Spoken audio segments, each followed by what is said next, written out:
तो हेलो बच्चों, welcome to Jitu भैया की हिंदी क्लासेस में। आज हम लोग शुरू करेंगे ऊंचाई और दूरी चैप्टर। तो चलिए बच्चों, आज की क्लास को हम लोग शुरू करते हैं। देखो, ऊंचाई और दूरी चैप्टर बहुत सिंपल है। इसमें बस दो कोण होते हैं जो आप लोगों को याद रखने हैं। एक होता है उन्नयन कोण, जिसको बोलते हैं एंगल ऑफ एलिवेशन, और दूसरा होता है अवनमन कोण, यानी कि एंगल ऑफ डिप्रेशन। ये उन्नयन कोण की और अवनमन कोण की दोनों की परिभाषाएं लिखी हुई हैं।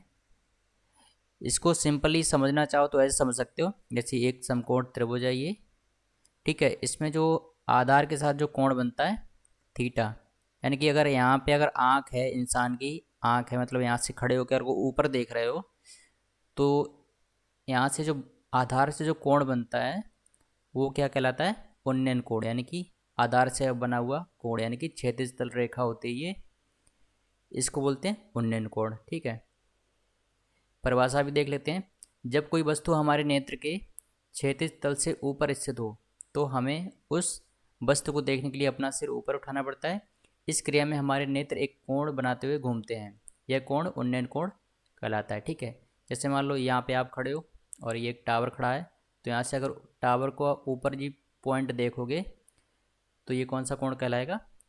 उन्नयन कोण कहलाएगा, ठीक ठीक है। अब अवनमन कोण क्या होता है?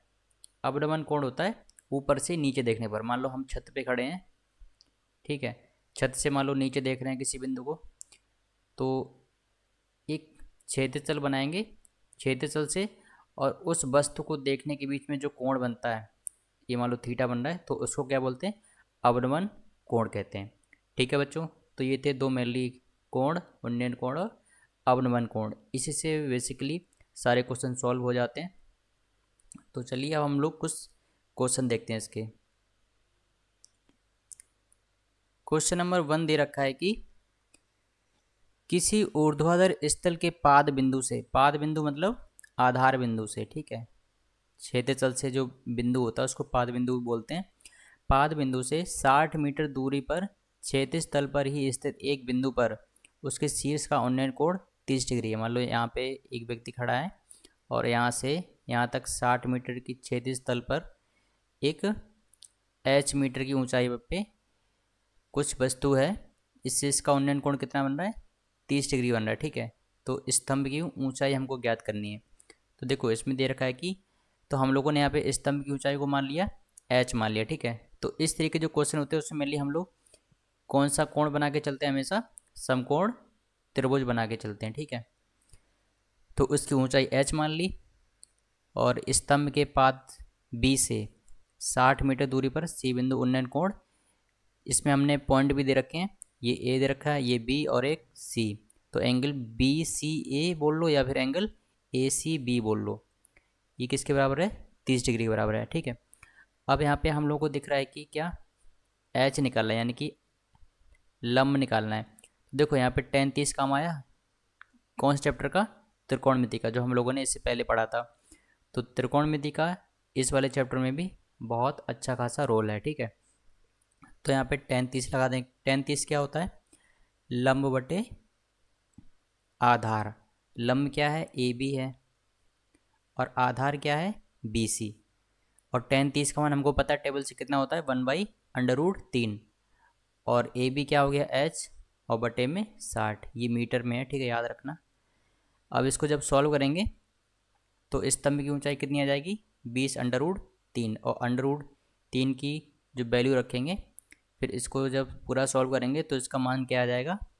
34.64। ये क्या आएगी? h, यानी कि स्तंभ की ऊंचाई, ठीक है बच्चों। तो ये था क्वेश्चन नंबर 1। इसका एक और पार्ट है, बी पार्ट है, इसको भी समझ लेते हैं हम लोग। इसमें बोल रहा है कि किसी मीनार के पास से 20 मीटर दूर क्षैतिज तल पर स्थित किसी बिंदु से मीनार के शिखर बिंदु की दूरी 40 मीटर है। उस बिंदु से मीनार के शिखर का उन्नयन कोण ज्ञात कीजिए। इसकी सहायता से मीनार की ऊंचाई ज्ञात कीजिए। यानी कि यहाँ पे एक बिंदु O है और इससे 20 मीटर दूर एक स्तंभ है, इसकी मान लीजिए ऊंचाई नहीं दे रखी है तो इसको h मान लिया, और उस स्तंभ के सबसे ऊंचे वाले भाग से और यहाँ पे पाद बिंदु से ये कितनी दूरी दे रखी है? 40 मीटर ये दूरी दे रखी है, ठीक है। तो इसमें लंब पूछा है एक तरीके से, ठीक है। लंब क्या है, ये एच, और क्या क्या दे रखा है, कर्ण दे रखा है और आधार दे रखा है। तो अब हम लोग क्या लगाएंगे, कॉस का फॉर्मूला लगा देंगे। कॉस क्या होता है, आधार बटा कर्ण, और थीटा हम लोगों को पता नहीं है तो थीटा भी निकालना है। इसमें दो दो चीज़ें निकालनी है, एक उन्नयन कोण भी निकालना है और ऊंचाई भी निकालनी है। तो जब हमको आधार पता है, कर्ण पता है, तो कॉस का फॉर्मूला लगा देंगे। कॉस बराबर आधार बटे कर्ण, इसकी वैल्यू रख देंगे। तो कॉस थीटा बराबर कितना आएगा, 1/2। और थीटा के किस मान के लिए, कॉस 1/2 होता है 60 डिग्री के लिए। आप लोगों ने टेबल देखी होगी त्रिकोणमिति में। तो थीटा बराबर कितना आ गया, 60 डिग्री, ठीक है। और जब थीटा बराबर 60 डिग्री पता चल गया, अब हम लोग कुछ भी लगा सकते हैं, चाहे साइन लगा लो, चाहे कोस लगा लो, चाहे टेन लगा लो, किसी से भी हम लोग एच ज्ञात कर सकते हैं। तो उन्नयन कोण तो पता लग गया 60 डिग्री, तो हम लोगों ने यहाँ पे एक तरीके से टेन लगाया है। आप लोग टेन से भी सॉल्व कर सकते हो, साइन से भी, किसी भी त्रिकोणमितीय अनुपात से आप लोग एच निकाल सकते हो अब, ठीक है। तो यहाँ पे टेन का लगाया गया है, तो टेन 60 बराबर लंब बटे आधार, यानी कि लंब क्या है, ए बी, बटे आधार क्या है, ओ बी। ए बी क्या है, एच मान लिया था, और ओ बी क्या है, 20 मीटर। और टेन 60 का मान रख देंगे कितना, √3। अब इसको फिर से वही आंसर आ गया पहले जैसा, एच बराबर 20√3 मीटर, ठीक है। तो यही क्या है अपना फाइनल आंसर आ गया। ये तो आ गई मीनार की ऊंचाई, और ये आ गया उसका उन्नयन कोण, ठीक है बच्चों। तो ये था क्वेश्चन 1। आई होप बच्चों कि आप लोगों को काफ़ी अच्छे से समझ में आ गया होगा। अगर कोई डाउट है तो आप लोग कमेंट बॉक्स में पूछ सकते हो। अब चलिए चलते हैं क्वेश्चन नंबर 2 की तरफ। क्वेश्चन नंबर 2 में है कि यदि सूर्य का उन्नयन कोण 30 डिग्री से 60 डिग्री में परिवर्तित होता है, तो इन दोनों उन्नयन कोणों पर 15 मीटर ऊंचे स्तंभ की छाया की लंबाई में अंतर ज्ञात कीजिए। मान लीजिए ये एक मीनार है, ए बी एक मीनार है, ठीक है। और यहाँ पे मान लो सूर्य है, कहाँ पे, बिंदु ए पे सूर्य है। मान लो कहीं पे भी सूर्य है, मान लो यहाँ पे सूर्य है, तो फिर मान लो यहाँ पे था, ठीक है। तो एक तरीके से इसकी रोशनी पड़ रही थी, तो ए बी जो एक मीनार थी, इसकी परछाई बन रही थी, तो इसके साथ ये उन्नयन कोण बना रहा था, सूर्य का उन्नयन कोण। मान लो यहाँ पे कोई व्यक्ति खड़ा था, ऊपर बिंदु देख रहा था, तो यहाँ पे सूर्य दिख रहा था उसको 60 डिग्री से। फिर एक दूसरा व्यक्ति यहाँ पे खड़ा है, डी, ठीक है। अब मान लो सूर्य कहीं यहाँ पे आ गया, तो उसके साथ इस मीनार की जो परछाई बन रही है वो कितनी बन रही है, ये बी डी, और एंगल कितना बन रहा है, उन्नयन कोण सूरज के साथ 30 डिग्री का, ठीक है। तो हमको ये पता करना है कि उन्नयन कोण पहले 30 डिग्री था, अब चेंज होकर 60 डिग्री में कन्वर्ट हो गया, ठीक है। क्योंकि पहले 30 डिग्री कोण बन रहा था सूरज के साथ, अब उन्नयन कोण बन रहा है 60 डिग्री। तो इस जो बिल्डिंग थी ए बी, इसकी परछाई में भी अंतर आएगा। पहले परछाई थी इसकी बन रही थी बी डी, और बाद में कितनी रह गई, ये सिर्फ सी बी, ठीक है। तो परछाई में कितना अंतर आ गया, सी डी, ये निकालना हमको सी डी, ठीक है। कोण पता है हमको, ठीक है। तो हम लोगों ने यहाँ पे मान लिया स्तंभ की ऊंचाई कितनी है, 15 मीटर, ये पहले से दे रखी है यहाँ पे क्वेश्चन में ही, और एंगल भी दे रखा है। तो एक तरीके से हम लोग क्या करेंगे, पहले दोनों एंगल दे रखे हैं, angle A D B 30 degree, angle A C B 60 degree है, ठीक है। ये दोनों उन्नयन कोण है। अब क्या किया यहाँ पे, छाया की लंबाई में अंतर डी सी ज्ञात करना है, ठीक है। मैंने जो आप लोगों को अभी बताया था वो यहाँ पे लिखा हुआ है। अब हम लोग एक त्रिभुज पहले ले लेते हैं, कौन सा लिया गया है यहाँ पे त्रिभुज, ए डी बी, यानी कि ए डी बी यानी कि पूरा, ये पूरा बड़ा वाला त्रिभुज लिया गया यहाँ पे, ठीक है। इसमें अब हम लोग क्या लगाएंगे, tan 30 का मान लगा देंगे, लंब बटे आधार, लंब क्या है 15 मीटर, आधार कितना है पूरा बी डी है, ठीक है। इसको जब सॉल्व करेंगे तो जो बी डी आएगा निकल के वो कितना आ गया, 15√3, ये बी डी की लंबाई आ गई। अब छोटे वाले त्रिभुज को लेके चलते हैं, यानी कि छोटा जो समकोण त्रिभुज बन रहा है उसको लेके चलते हैं। इसमें जब tan 60 लगाएंगे तो ए बी बटा सी बी, तो यहाँ से भी सी बी कितना आ जाएगा, इसको सॉल्व करेंगे तो सी बी आ जाएगा 5√3। सी बी पहले तो यहाँ पे आ रहा था 15/√3, और हमने ऊपर नीचे √3 का गुणा कर दिया ताकि ये सिंपल फॉर्म में बन सके। तो डी बी की लंबाई कितनी आ गई थी, 15√3 पूरे की, और सी बी की आ गई 5√3। अब हम लोग डी सी की निकाल लेंगे, कैसे, बड़े में से छोटा घटा देंगे, यानी कि 15√3 में से 5√3 घटा देंगे, तो आंसर क्या आ जाएगा, 10√3, यानी कि इतनी छाया की लंबाई में उसमें परिवर्तन आया। ठीक है, तो ये क्वेश्चन नंबर 2 था, काफ़ी अच्छा क्वेश्चन था, इसको इम्पोर्टेंट मार्क कर लेंगे हम लोग, इसको स्टार मार्क कर लेना आप लोग, अपनी नोट्स बनाओ उसमें। ठीक है बच्चों, तो आई होप कि ये भी क्वेश्चन आप लोगों को बहुत अच्छे से समझ में आ गया होगा। अब चलिए क्वेश्चन नंबर 3 पर चलते हैं। क्वेश्चन नंबर 3 काफ़ी अच्छा क्वेश्चन है, इसको हम लोग पहले से ही डबल स्टार मार्क कर लेते हैं। क्वेश्चन नंबर 3 में दे रखा है कि 1500√3 किसी नियत ऊंचाई पर उड़ते हुए, एक तरीके से ये ऊंचाई दे रखी है। ठीक है, ये किलोमीटर में लिखा हुआ है, 1500√3 किलोमीटर नियत ऊंचाई पर उड़ते हुए एक वायुयान का बिंदु ए से 49.60 था, 15 सेकंड पश्चात 49.30 हो गया। उस वायुयान की गति की गणना कीजिए। तो चलिए इसको देखते हैं। 49 एक तरीके से बोले तो क्या होता है, उन्नयन कोण ही होता है। ठीक है, ये आप लोग याद कर लो कि कहीं पे 49 लिखा है तो उसका मतलब ही उन्नयन कोण होता है। ठीक है, तो इसको पहले हम लोग डायग्राम देखते हैं, क्या क्या रखा है कि देखो 1500√3 तो किलोमीटर ये ऊंचाई है। ठीक है, यहाँ पे क्षैतिज तल मान लेते हैं, ये क्षैतिज तल है, इससे ऊंचाई कितनी है, 1500√3 किलोमीटर। ठीक है, किसी वायुयान का बिंदु ए से,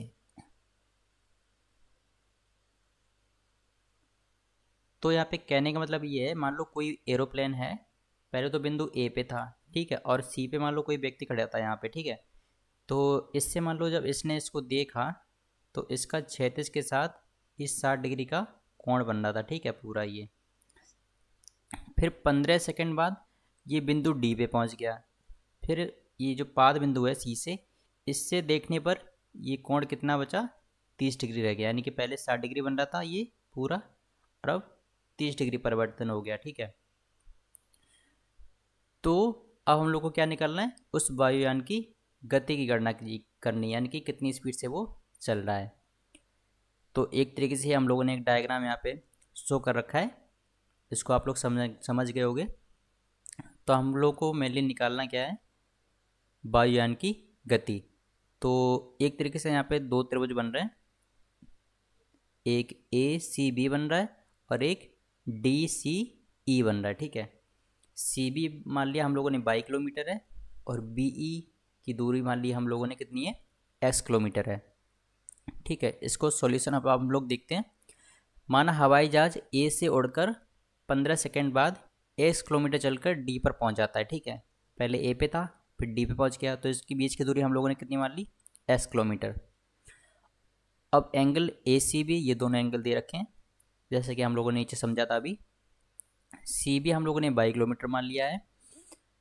अब त्रिभुज ए बी सी में, यानी कि ए बी सी में, यानी कि इस छोटे वाले समकोण त्रिभुज में अब हम लोग देखेंगे, इसमें देखेंगे तो हम लोगों को लंब पता है और आधार नहीं पता है। ठीक है, तो आधार निकालना है हमको एक तरीके से, मान लो, क्योंकि अगर दूरी पता चल जाएगी और समय तो दे ही रखा है, तो 4 बराबर दूरी बट्टे समय का फॉर्मूला लगा देंगे।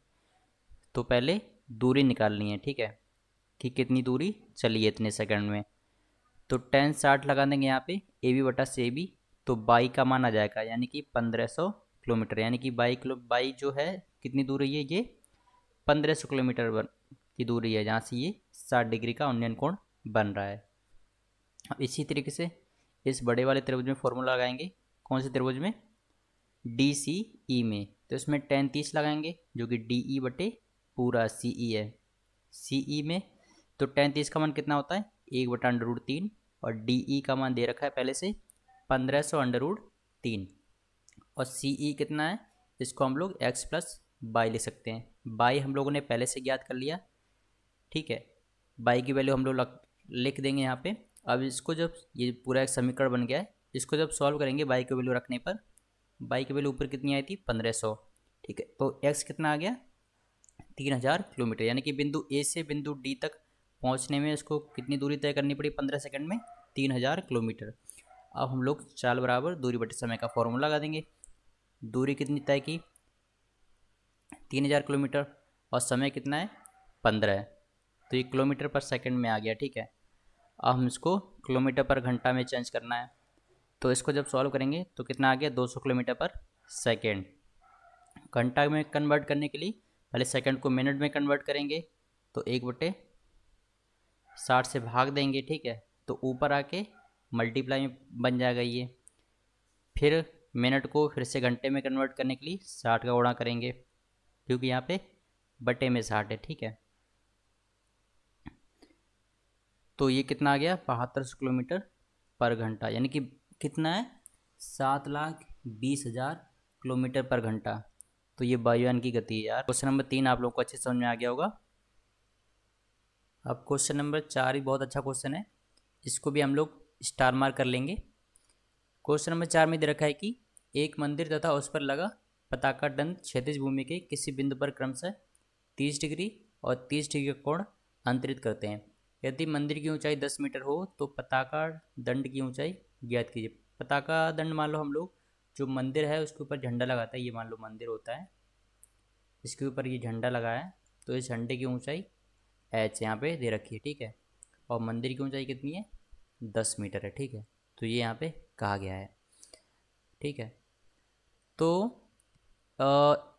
30 डिग्री बना रहे हैं दोनों, कहाँ पे किसी क्षैतिज बिंदु पर, तो भूमि पर एक बिंदु है वो मान ले, तो एक तरीके से जो BC है ये पूरा मंदिर है और ये इस बिंदु के साथ 30 डिग्री का कोण बना रहा है। ठीक है, ये समझ गए। अब इसी तरीके से ये जो AB है एक तरीके से ये झंडा है, यानी पताका दंड है जो कि क्षैतिज बिंदु के साथ 30 डिग्री का कोण बना रहा है, यानी कि ये इसका आधार हो गया है इस पताका दंड का और ये इसकी ऊंचाई होगी। ठीक है, ये पूरा झंडे के साथ 30 डिग्री का कोण बना रहा है, कहाँ पे एक क्षैतिज बिंदु के साथ। तो हम लोगों से क्या पूछा गया है पताका दंड की ऊंचाई ज्ञात कीजिए। इसकी ऊंचाई को हम लोगों ने h मान लिया और मंदिर की ऊंचाई 10 दे रखी है। ठीक है, तो यहाँ पे हम लोगों ने पॉइंटों से डिनोट कर लिया, जो ऊंचाई है मंदिर की उसको BC से लिखा गया है और पताका दंड की ऊंचाई AB है जिसको h से डिनोट किया गया है, और दोनों कोण 30 डिग्री बन रहे हैं। ठीक है, अब यहाँ पे हम लोग ये छोटा त्रिभुज है, ये वाला छोटा त्रिभुज बन रहा है समकोण त्रिभुज, इसमें हम लोग tan 30 का मान लगा देंगे क्योंकि हमको 30 पता है, हम लोग को आधार निकाल लेना है। पहले हम लोग छोटे त्रिभुज को लेके चलेंगे, फिर पूरे बड़े त्रिभुज को सॉल्व करेंगे। इससे फ़ायदा क्या होगा, हम लोग को इसमें आधार पता चल जाएगा। छोटे वाले त्रिभुज को tan 30 का मान लगाने पर इसको लगाएंगे तो जो OC का मान आएगा वो कितना जाएगा tan√3 मीटर। ठीक है, अब पूरे बड़े त्रिभुज में ये पूरा बड़ा जो समकोण त्रिभुज बन रहा है ये पूरा, इसमें हम लोग वो लगाएंगे कौन सा tan 60 का मान, क्योंकि ऊपर भी 30 है और नीचे भी 30 है, तो ये दोनों जुड़ के 60 डिग्री बन जाएंगे। तो एक तरीके से त्रिभुज AOC की बात हो जाएगी, तो एंगल AOC कितना हो जाएगा 60 डिग्री। ठीक है, और tan 60 का मान लगा देंगे जो कि लंब बटा आधार होगा। तो लंब कितना है, लंब है यहाँ पे AC और आधार कितना है OC, तो AC को हम लोग क्या लिख लेंगे h+10 और tan 60 का मान कितना होता है √3। इसको जब सॉल्व करेंगे तो h कितना जाएगा 20 मीटर, यही हमको निकालना था। तो आई होप बच्चों क्वेश्चन नंबर 4 भी आप लोग को अच्छे समझ में आ गया होगा। अगर कोई डाउट है तो भी आप लोग क्वेश्चन को फिर से समझें, अगर फिर भी समझ नहीं आता है तो आप लोग कमेंट बॉक्स में पूछ सकते हो। अब चलिए देखते हैं अगला क्वेश्चन। ये है क्वेश्चन नंबर 5। क्वेश्चन नंबर 5 में कह रखा है कि एक सीधी सड़क के किनारे खड़े एक मीनार के किनारे स्थित, यानी कि एक सीधी सड़क है। ठीक है, एक सीधी सड़क है, इसके एक किनारे पर स्थित 2 क्रमबद्ध किलोमीटर के पत्थरों के अवनति कोण अल्फा और बीटा हैं। ठीक है, एक इमारत है AB, इसके एक साइड में 2 पत्थर डले हैं। ठीक है, कोई एक पत्थर डला है C पॉइंट पर और एक पत्थर डला है D पॉइंट पर। ठीक है, और इस मीनार से ये जो कोण बना रहे हैं दोनों पत्थरों से वो कितना है अल्फ़ा और बीटा ये कह रखा है, ठीक है। तो मीनार की ऊंचाई ज्ञात करनी है हमको। तो ये तो इसका डायग्राम यहाँ पे दिखाया गया है। इसमें हम लोगों ने जो एक मीनार थी उसकी ऊंचाई h मान ली है, ठीक है। और 2 क्रमागत किलोमीटर, यानी कि क्रमागत किलोमीटर मतलब दोनों के बीच में 1 किलोमीटर का अंतर है। यानी कि ये मान लो मीनार तो है ए बी, ठीक है। तो ये जो बी है ये मीनार का आधार है। इससे मान लो सी पॉइंट पर एक पत्थर पड़ा हुआ है जिसकी दूरी हमको पता नहीं है एक्स है, लेकिन दूसरा पत्थर जो पड़ा है वो कह रहा है कि क्रमागत किलोमीटर पे है। तो यहाँ पे मान लो कुछ भी किलोमीटर होंगे, लेकिन दोनों के बीच में जो अंतर होगा वो कितना आएगा, 1 किलोमीटर का, ठीक है। तो ये क्वेश्चन में इसको कहा गया है, आप लोगों को बस समझना पड़ेगा, ठीक है। तो 1 किलोमीटर सीधा नहीं लिखा गया है, क्रमागत किलोमीटर का शब्द का यूज किया गया। तो आप लोग समझ जाना, क्रमागत मतलब दोनों के बीच में सिर्फ एक के बाद एक जो नंबर आता है, जैसे 4 के बाद 5 आ गया तो वो क्रमागत है। तो इसी तरीके से इसके बीच में अंतर कितना आ जाएगा, 1 किलोमीटर। जैसे कि चार चार नंबर है, 4 के बाद आता है 5, तो इन दोनों के बीच कितना अंतर है, 1 का। तो ये क्या हो गया, क्रमागत हो गए, ठीक है। तो इनके बीच की दूरी कितनी होगी, 1 किलोमीटर। अब यहाँ पे हम लोग क्या करेंगे, छोटे वाले त्रिभुज को लेकर चलेंगे पहले, त्रिभुज ए सी बी में, यानी कि ए सी बी ये वाला त्रिभुज। इसमें हम लोग टेन बीटा का फॉर्मूला लगाएंगे, क्योंकि लंब बटा आधार है। तो लंब हो गया h, आधार हो गया x। तो x को यहाँ पे सॉल्व करेंगे तो आ जाएगा h कॉट बीटा। इसको हम लोगों ने समीकरण 1 मान लिया, ठीक है। अब त्रिभुज ए डी बी, यानी कि इस पूरे बड़े समकोण त्रिभुज में लगाएंगे टेन का फॉर्मूला लग। तो उसमें जब फॉर्मूला लगाएंगे तो यहाँ पे अल्फ़ा बन रहा है, तो ये अल्फ़ा का लगेगा, यानी कि टेन अल्फ़ा बराबर लंब बटे आधार। आधार कितना हो जाएगा, 1 प्लस एक्स हो जाएगा, ठीक है। तो यहाँ पे 1 प्लस एक्स, तो 1 प्लस कितना, 1 प्लस एक्स कितना आ गया, एच कॉट अल्फ़ा, ठीक है। हमको निकालनी क्या है, मीनार की ऊंचाई। अब हम लोग क्या करेंगे, ये समीकरण 1 है और एक समीकरण 2 है। समीकरण 1 को समीकरण 2 में रखने पर, यानी कि इसमें x की वैल्यू रख देंगे हम लोग, ठीक है। यानी कि समीकरण 2 में से या तो 1 को घटा दो, कैसे भी आप लोग सॉल्व कर सकते हैं, घटा दो चाहे इसकी वैल्यू इसमें रख दो, वो आप पे डिपेंड करता है कि आपको कैसे सॉल्व करने में आसानी हो रही है, ठीक है। तो यहाँ पे समीकरण 2 को समीकरण 1 में से घटाया गया है। तो जब घटाओगे तो एक तरीके से क्या बन जाएगा, देखो ये तो h कॉट अल्फ़ा बराबर कितना आ जाएगा, x प्लस 1 है, और ऊपर h कॉट बीटा बराबर x है। जब दोनों को घटाओगे तो ये चिन्ह परिवर्तित हो जाएंगे, तो x x कट जाएगा, तो इधर बचेगा एट h cot alpha minus h cot beta बराबर में 1, ठीक है। तो इसी समीकरण को यहाँ पे दिखाया गया है। इसको जब सॉल्व करोगे तो h कितना आ जाएगा, 1 upon cot alpha minus cot beta, ठीक है बच्चों। तो ये था क्वेश्चन नंबर 5, जो कि आई होप कि आप लोगों को समझ आ गया होगा। काफ़ी अच्छा क्वेश्चन था, इसको भी हम लोग स्टार मार्क कर लेंगे, ठीक है बच्चों। अब चलिए अगले क्वेश्चन पर चलते हैं। ये मैं जो सभी क्वेश्चन आप लोगों को बता रहा हूँ ये सारे इंपॉर्टेंट क्वेश्चन हैं। अगर आप लोगों ने इन सभी क्वेश्चन की अच्छे से प्रैक्टिस कर ली, अच्छे से समझ लिया, तो आपका कोई भी क्वेश्चन नहीं छूट सकता है जो कि ऊंचाई और दूरी से आए, ठीक है।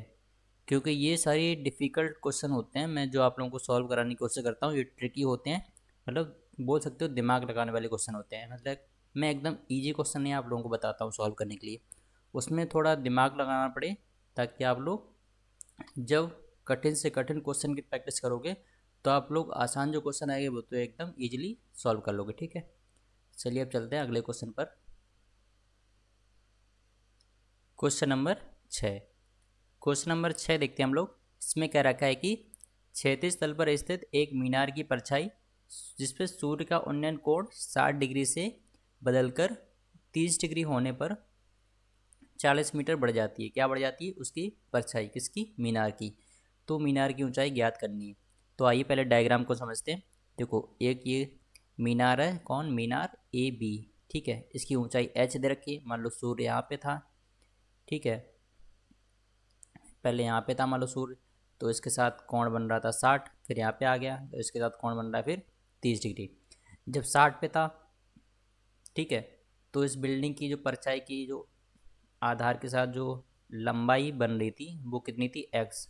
जब 60 30 पे पहुँच गया, यानी कि उन्नयन कोण 30 बना रहा है सूर्य, तो ये 40 मीटर बढ़ जाती है, यानी कि ये पूरी कितनी हो जाएगी, 40 + x हो जाएगी। और x ये पहले से ही है तो ये कितनी हो जाएगी, 40। ठीक है, तो यही यहाँ पे लिखा हुआ है। ठीक है, तो अब हम लोग क्या करेंगे, दो समकोण त्रिभुज लेंगे। बहुत सरल क्वेश्चन है, ऊपर हम लोगों ने ऐसे सॉल्व किए हुए हैं, इसमें कुछ ज़्यादा नहीं है। पहले छोटा वाला त्रिभुज लेंगे, कौन सा, त्रिभुज ए, इसको पॉइंट का नाम दे रखें, इसको ओ बिंदु दे देते हैं। ठीक है, तो ए बी सी, त्रिभुज ए बी सी में देखेंगे, यानी कि बड़े वाले त्रिभुज में ये पूरा वाला। ठीक है, तो 10 60, सॉरी यहाँ पे कुछ एरर मिस्टेक में लिखा हुआ है, यहाँ पे सी बिंदु इसको दे रखा है।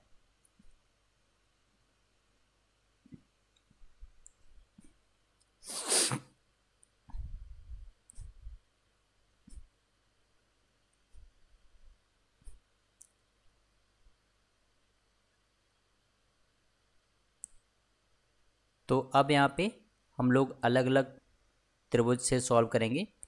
तो त्रिभुज ए बी सी में देखेंगे हम लोग। ठीक है, त्रिभुज ए बी सी में, तो ये बिंदु सी है, तो ये छोटा वाला त्रिभुज की बात कर रखा है यहाँ पे। तो इसमें 10 60 का मान लगा देंगे हम लोगों को। ठीक है, 10 60 क्या होता है, लंब बटा आधार। ठीक है, इसमें हम लोग को ना एच पता है ना एक्स पता है, दोनों ही अननोन है। तो एच बटा एक्स बराबर कितना आ गया, √3। इसको हम लोगों ने समीकरण नंबर 1 मान लिया। ठीक है, अब ए बी और डी, यानी कि त्रिभुज ए बी डी में, यानी कि ये पूरा बड़ा वाला त्रिभुज बन रहा है जो कि 30 डिग्री का कोण बना रहा है समकोण त्रिभुज में। इसको जब लेकर सॉल्व करेंगे तो tan 30 बराबर एच बटे एक्स प्लस 40। ठीक है, तो यहाँ पे जो समीकरण निकल के आ गया वो आ गया √3h बराबर एक्स प्लस 40। अब इसको h बराबर क्या लिख सकते हैं हम लोग समीकरण 1 में, √3x। ठीक है, अब हम लोग क्या करेंगे, x का मान कितना आ जाएगा यहाँ पे, h बटे √3। अब x का मान इस समीकरण नंबर 2 में रख देंगे। जब x का मान रख देंगे तो h का मान अपने आप निकल के आ जाएगा। इसको जब सॉल्व करेंगे, ठीक है, तो h का मान निकल के आएगा 20√3, और √3 का मान रख देंगे तो मीनार की ऊंचाई कितनी आ गई फाइनल, 20√3। इसको आप लोग अंडरूट में भी लिख सकते हो, नहीं तो आप √3 का मान पता होता है हम लोगों को, तो उसके फॉर्म में भी हम लोग सॉल्व करके लिख सकते हैं। कैसे भी लिख सकते हो आप लोग, आपको ना जो नंबर मिलेंगे आप लोगों को वो पूरे मिलेंगे। ठीक है, तो ये था क्वेश्चन नंबर 6। अच्छा क्वेश्चन था, ऊपर हम लोगों ने सॉल्व किया बिल्कुल वैसा ही था। तो आई होप ये भी क्वेश्चन आप लोगों को समझ में आ गया होगा। अब चलिए अगले क्वेश्चन पर चलते हैं। Question number 7, question number 7 important question है, इसको पहले से आप लोग स्टार मार्क कर लो, double star mark. Question number 7 क्या कह रखा है, इसमें कह रहा है कि 5 मीटर ऊंचे बिजली के खंभे के पाद से, यानी कि उसके आधार बिंदु से किसी मीनार की चोटी का उन्नयन कोण 60 डिग्री है, और खंभे के शीर्ष से मीनार की चोटी का उन्नयन कोण 30 डिग्री है, तो मीनार की ऊंचाई ज्ञात कीजिए। तो आइए पहले हम लोग इसको चित्र के माध्यम से समझते हैं। देखो, कह रहा है कि 5 मीटर ऊंचे बिजली के खंभे के पास से किसी मीनार की चोटी का उन्नयन कोण 60 डिग्री है। ठीक है, तो हम लोगों ने बिजली का खंभा मान लिया क्या है, ए बी। ठीक है, ए बी क्या है, एक बिजली का खंभा है, और जो पी क्यू है ये मीनार है। ठीक है, तो बिजली के खंभे के पाद से, यानी कि इसके आधार बिंदु से, आधार बिंदु क्या है, बी, बी से इस मीनार की चोटी, यानी कि इस मीनार की चोटी मतलब मीनार का ऊंचे बिंदु के साथ जो उन्नयन कोण बन रहा है इसके पाद से, वो कितना बन रहा है, 60 डिग्री। ठीक है, जो यहाँ पे लिखा हुआ है। और कह रखा है कि खंबे के शीर्ष से मीनार की चोटी का उन्नयन कोण 30 डिग्री, यानी कि उन्नयन कोण बन रहा है मीनार की चोटी से खंबे के साथ। तो इससे हम लोग समझ जाएंगे जब हम लोग चित्र बनाएंगे कि खंबे की ऊंचाई ज़्यादा है और मीनार की ऊंचाई कम है, क्योंकि मीनार की ऊंचाई से खंबे के शीर्ष बिंदु से एक उन्नयन कोण भी बन रहा है, ठीक है, जो कि कितना है, 30 डिग्री है, ठीक है। तो ये क्वेश्चन में दे रखा है जो कि हम लोग ने समझा चित्र के माध्यम से। अब इसमें मीनार की ऊंचाई पूछी है कि मीनार की ऊंचाई कितनी होगी। तो मीनार की ऊंचाई हम लोगों ने यहाँ पे एच के माध्यम से डिनोट किया हुआ है। इसका हम लोग सॉल्यूशन देखते हैं क्या क्या रखा है कि इसमें ये बिजली का खंभा क्या मान लिया हम लोगों ने, ए बी, जिसकी ऊंचाई कितनी है, 5 मीटर है, और जो एक उन्नयन कोण है और एक अवनमन कोण है, सॉरी दोनों ही उन्नयन कोण है, ठीक है, जो कि एक है 60 डिग्री और दूसरा है 30 डिग्री। तो एंगल पी बी क्यू जो कि 60 डिग्री है और एंगल ए पी सी जो कि कितना है, 30 डिग्री है, ठीक है। ए पी सी यानी कि ऊपर वाला त्रिभुज बन रहा है, ये वाला त्रिभुज, ये त्रिभुज ए पी सी है, ठीक है। अब मीनार की ऊंचाई हम लोगों ने पी क्यू मानी है, इसको हम लोगों ने एस के माध्यम से डिनोट किया गया है। और क्यू बी क्या है, क्यू बी ये आधार है, ठीक है, यानी कि खंबे से और इस मीनार के बीच की दूरी को, इसको हम लोगों ने एक्स मान लिया, ठीक है। अब हम लोग क्या करेंगे, त्रिभुज पी क्यू बी यानी कि त्रिभुज पी क्यू बी जो कि 60 डिग्री बन रहा है, ये वाला त्रिभुज लिया हुआ है यहाँ पे। तो tan 60 का मान क्या होता है, लंब बटे आधार। तो यहाँ पे लंब क्या है, h है, और आधार क्या है, x है, यानी कि tan का 60 का मान होता है √3 और बराबर h बटे x। तो यहाँ पे x का मान कितना आ गया, h बटे √3। ये बिल्कुल सेम ऊपर वाले क्वेश्चन जैसा ही है। अब हम लोगों ने क्या किया, जो ऊपर वाला त्रिभुज बन रहा था समकोण त्रिभुज, कौन सा, समकोण त्रिभुज ए पी सी से हम लोगों ने tan 30 का फॉर्मूला लगा दिया, जो कि लंब यानी कि लंब बटे आधार। देखो ये भी h है और इस पूरे खंबे की लंबाई भी h है, सॉरी खंबे की ऊंचाई 5 मीटर है। तो जो इसके समांतर रेखा है उसकी ऊंचाई भी h होगी और पूरी 5 मीटर है। तो ऊपर जो इतनी होगी वो कितनी हो जाएगी, 5 माइनस h, ठीक है। तो ऊपर वाले त्रिभुज में जो लंब बनेगा उसकी ऊंचाई होगी 5 माइनस h, और आधार क्या है, दोनों का सेम ही रहेगा, x, ठीक है। tan 60 का मान लगा देंगे 1/√3, और हम लोग ने जो इक्वेशन नंबर 1 बन रही थी x का मान वो इसमें रख देंगे, ठीक है, x का मान इसमें रख देंगे तो h की वैल्यू आ जाएगी। इसको जब सॉल्व करेंगे तो अपनी जो h की वैल्यू आएगी वो कितनी आएगी, 15/4 मीटर, ठीक है। तो ये था क्वेश्चन नंबर 7। अच्छा क्वेश्चन था, इसको हम लोगों ने स्टार मार्क कर लिया। तो अभी ये भी क्वेश्चन आप लोगों के समझ में आ गया होगा। अब चलिए क्वेश्चन नंबर 8 पर चलते हैं। इसमें दे रखा है कि एक मीनार के आधार से जाती हुई एक रेखा पर, यानी कि एक मीनार है ए बी, एक मीनार मान ली, इसके आधार से एक जाती हुई रेखा पर, मान ली ये आधार है, इधर से रेखाएं जा रही हैं, ठीक है, इधर एक रेखा जा रही है, ठीक, रेखाओं पर दूरियों ए और बी पर स्थित दो बिंदुओं से मीनार की चोटी के उन्नयन कोण एक दूसरे के कोटि पूरक हैं। यानी कि कोटि पूरक मतलब दो कोणों का योगफल अगर 90 डिग्री होता है तो उनको कोटि पूरक कोण कहते हैं, ठीक है। यानी कि ए और बी दूरियों वाले बिंदु पर, मान लो बी से एक सी बिंदु है, इसके बीच की दूरी ए है, और बिंदु बी से जो डी बिंदु है इसके बीच की दूरी बी है, ठीक है। ये क्वेश्चन में कह रखा है, ठीक है। और दोनों जो उन्नयन कोण बन रहे हैं मीनार के साथ, तो एक हम लोगों ने थीटा मान लिया और दूसरा 90 माइनस थीटा मान लिया, ठीक है। क्योंकि इसको थीटा मानेंगे तो ये एंगल ज़्यादा होता है, ठीक है। मान लो थीटा बराबर 60 डिग्री आ गया तो 90 माइनस 60 कितना आएगा, छोटा आएगा उससे, तो इसीलिए ये थीटा मानेंगे और ये 90 माइनस थीटा मानेंगे, ठीक है बच्चों। आप लोग उल्टा मत कर देना, क्योंकि नहीं तो फिर क्वेश्चन गलत हो जाएगा। क्योंकि आप लोग ये सोचो ना, इसको थीटा मानेंगे तो ये कितना हो जाएगा, 90 माइनस थीटा, क्योंकि ये वाला एंगल आप लोगों को दिख रहा है कि ये छोटा है और ये बड़ा एंगल बन रहा है, ये वाला, और ये छोटा बन रहा है। तो सिद्ध करना है कि मीनार की ऊंचाई √AB है।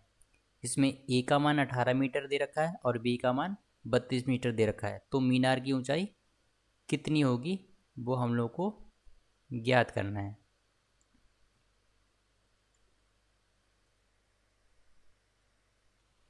अब कई लोगों के दिमाग में ये आ रहा होगा कि हम लोगों को पता है मीनार की ऊंचाई √AB है। ये √AB ये मीनार की ऊंचाई नहीं है, ये मीनार की एक तरीके से ऊंचाई है भी और नहीं भी है। कब है, हमको सिद्ध करना है तब है, अभी नहीं है। ये हमको दे नहीं रखा है कि मीनार की ऊंचाई है। ये हमको सिद्ध करना है कि मीनार की ऊंचाई √AB है, क्योंकि जब √AB हम लोग सिद्ध कर लेंगे तब इनकी वैल्यू रखेंगे ए और बी की, तब फाइनल मीनार की ऊंचाई ज्ञात होगी। ठीक है, तो क्वेश्चन नंबर 8 अच्छा क्वेश्चन है, इसको हम लोग स्टार मार्क कर लेंगे। तो ये जो चित्र दे रखा था इसको हम लोगों ने समझ लिया। ठीक है, यहाँ पे पॉइंट डिनोट किए गए हैं A, B, C और D। ठीक है, मीनार की ऊंचाई h मान ली। C और D दो बिंदु इस प्रकार हैं कि जो BC है इसके बीच की दूरी A है और BD क्या है, स्मॉल b के बराबर है। और एंगल ACB थीटा है और एंगल ADB 90 - थीटा होगा। ठीक है, अब यहाँ पे समकोण त्रिभुज ले रखे हैं दोनों अलग अलग। पहले समकोण त्रिभुज लिया गया है ABC, यानी कि छोटा बड़ा, ये जो बड़ा कोण बन रहा है थीटा के साथ, ये वाला समकोण त्रिभुज लिया गया है। ठीक है, कौन सा, ये वाला। तो इसमें tan थीटा का मान लगाएंगे। लंब बटे आधार, लंब है AB, आधार है BC। AB का मान पता है h और BC का मान a। तो h का मान आ जाएगा a tan थीटा। इसको समीकरण 1 मान लिया। अब हम लोग दूसरा समकोण त्रिभुज लेंगे ABD, यानी कि पूरा वाला, यानी कि 90 - थीटा वाला। तो tan 90 - थीटा क्या होता है, हम लोग को पता है cot थीटा होता है, क्योंकि ये पहले चतुर्थांश में आता है। पहले चतुर्थांश में सभी जो त्रिकोणमितीय अनुपात होते हैं वो बदल जाते हैं, लेकिन सभी पॉजिटिव में खुलते हैं हमेशा। ठीक है, ये मैंने आप लोगों को त्रिकोणमिति वाले चैप्टर में पढ़ाया था। तो AB क्या है, ये मीनार की ऊंचाई है जो कि h है, और BD क्या है, स्मॉल b है। तो यहाँ से h की मान क्या आ गया, b cot थीटा, और ऊपर आया था a tan थीटा। ठीक है, अब यहाँ पे क्या किया गया है, समीकरण 1 और 2 को गुणा करने पर, यानी कि दोनों समीकरणों को गुणा कर दो, यानी कि LHS का LHS में गुणा कर दो और RHS का RHS में गुणा कर दो। तो ये h और ये h स्क्वायर बन जाएगा, और जो RHS पार्ट है इन दोनों को गुणा करोगे तो ये बन जाएगा a tan theta into b cot theta. तो यहाँ पे a b को एक साथ लिख लिया गया है और tan theta into cot theta. अब cot थीटा को क्या लिख लिया हम लोगों ने दोबारा, 1/tan थीटा, और ये दोनों कट जाएंगे। तो यहाँ पे बचेगा h स्क्वायर बराबर AB। तो h बराबर क्या आ जाएगा, √AB। ठीक है, क्योंकि स्क्वायर इधर था, इधर जाएगा तो √ में कन्वर्ट हो जाएगा, यानी कि इधर घात 1/2 बन जाएगी। तो किसी की भी घात 1/2 होती है तो उसका मान मतलब होता है √। ठीक है, तो ये तो मीनार की ऊंचाई हम लोगों ने सिद्ध कर ली कि √AB है, और A और B का मान दे रखा था। AB दोनों का मान सिद्ध लिख के यह आएगा, जब गुणा करेंगे तो √576। ये किसका स्क्वायर रूट होता है, 24 का। ठीक है, तो अपना जो फाइनल आंसर आया वो कितना आ गया, 24 मीटर, यानी कि मीनार की ऊंचाई कितनी है, 24 मीटर। तो ये था क्वेश्चन नंबर 8, अच्छा क्वेश्चन था। आई होप कि आप लोगों को जो मैं आप लोगों को क्वेश्चन जो सॉल्व करा रहा हूँ वो आप लोगों को अच्छे से समझ में आ रहे होंगे। अगर कोई भी दिक्कत होती है तो आप लोग कमेंट बॉक्स में प्लीज़ बता देना। अगर आपको वीडियो पसंद आती है, हमारे लेक्चर अच्छे लगते हैं, तो आप लोग सब्सक्राइब और लाइक भी कर सकते हो। अब चलिए देखते हैं कुछ अगला important question. Question number 9। Question number 9 है कि एक मीनार के आधार से 100 मीटर और 25 मीटर दूर उसी समतल पर स्थित दो बिंदु, यानी कि मीनार है AB। ठीक है, इसके आधार बिंदु से, यानी कि बिंदु B से दो बिंदु स्थित हैं इसी तल पर। ठीक है, ये एक तल है, इसी पे दो बिंदु स्थित हैं, एक बिंदु C है और एक बिंदु D है। ठीक है, यानी कि इसमें क्या रखा है कि उस पर मीनार के उन्नयन कोण एक दूसरे के कोटि पूरक हैं, यानी कि वही पहले वाला, इससे ऊपर जो सॉल्व किया था वही बन रहा है बिल्कुल। ऊपर एक छोटी सी बात मैंने बताना भूल गया था, उसमें ये था कि मैंने आप लोगों से बोला था कि ये 90 माइनस थीटा ही होगा। ऐसा कंपलसरी नहीं है, ये थीटा भी हो सकता है। ऊपर वाले क्वेश्चन में आप लोग चाहे इसको थीटा मान सकते हो, चाहे इसको 90 माइनस थीटा मान सकते हो, दोनों से ही आंसर सेम आएगा आप लोग सॉल्व करोगे तो, ठीक है। वैसे देखा जाए तो ये एंगल थीटा ही माना जाना चाहिए, क्योंकि मान लो थीटा अगर 15 डिग्री आया तो ये हमेशा छोटा ही होता है, क्योंकि यहाँ पे दिख रहा है ये एंगल कम होता है और ये वाला एंगल ज़्यादा होता है।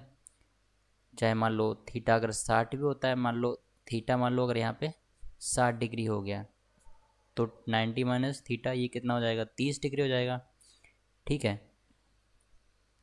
तो कंडीशन के हिसाब से हम लोग एक तरीके से बोल सकते हैं कि कंडीशन के हिसाब से हम लोग रखते हैं।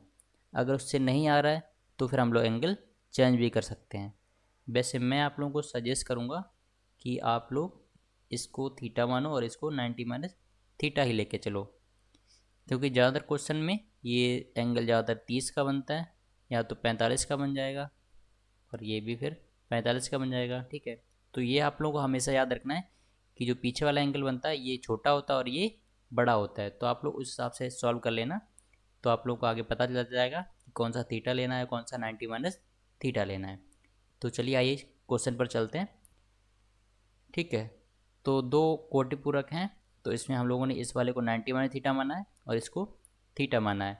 तो मीनार की ऊंचाई ज्ञात करनी है, बिल्कुल सेम पहले वाला ही क्वेश्चन था ऊपर वाला, इसमें भी क्वेश्चन ही है। इसमें हम लोग एक बार ये वाला त्रिभुज ले लेंगे और एक बार पूरा ले लेंगे। तो त्रिभुज ए डी बी में लेंगे, यानी कि ए डी बी, यानी कि जो ए डी पी, यानी कि यहाँ पे कुछ जो जो डिनोट किया गया है पॉइंट से वो इधर उधर लिखे हुए हैं, उसको सही कर लेते हैं। यानी कि ए डी बी, ये डी बिंदु है और ये सी बिंदु है, ठीक है। तो जो ए डी बी, नहीं नहीं सही था, बिल्कुल सही था, पहले वाला ही सही था।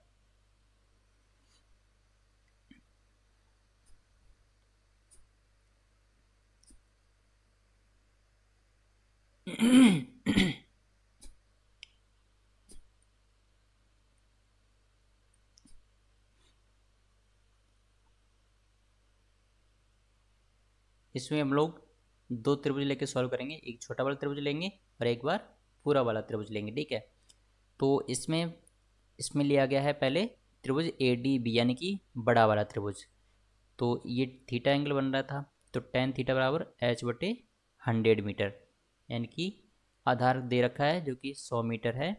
एक मीनार के आधार से 100 मीटर और 25 मीटर दूर स्थित है, यानी कि जो बड़ा वाला बिंदु है वो 100 मीटर दूर स्थित है और जो छोटा वाला बिंदु है वो 25 मीटर दूरी पर स्थित है, जैसा कि चित्र में दिखा रखा है। तो यहाँ पे टेन थीटा बराबर क्या बन जाएगा, लंब बटे आधार, यानी कि एच बटे 100।